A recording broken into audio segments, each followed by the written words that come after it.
আপনাদের এত জমি জমা কিভাবে হয়? আমি তো কিনি না, জনগণ ভালোবেসে লিখে দেয়। একটা সাধারণ চাকরির জন্য এত ঘুষ দিতে হয় কেন? এটা ঘুষ না, এটা আমার পরিবারের প্রতি আপনাদের ভালোবাসার উপহার।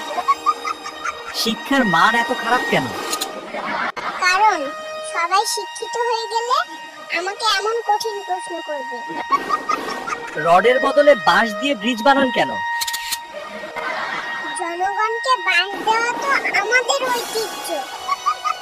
সরকারি ভাতা কারা পায়? যারা আমার দলের স্লোগান দেয়। আপনার নামে এত অভিযোগ কিন্তু কিছুই হয় না কেন? কারণ বিচারক তো আমারই নিয়োগ দেওয়া। আপনার দেওয়া তথ্যে এত গরমিল কেন? আমি যা বলি সেটাই তথ্য, বাকি সব গুজব। আপনি কি দেশকে ভালোবাসেন? অবশ্যই, দেশটা আমার সবচেয়ে লাভজনক প্রজেক্ট। সত্য কথা লিখলেই ডিজিটাল আইনে মামলা হয় কেন? সত্য হজম করা কঠিন, তোরা এত সত্য বলিস কেন?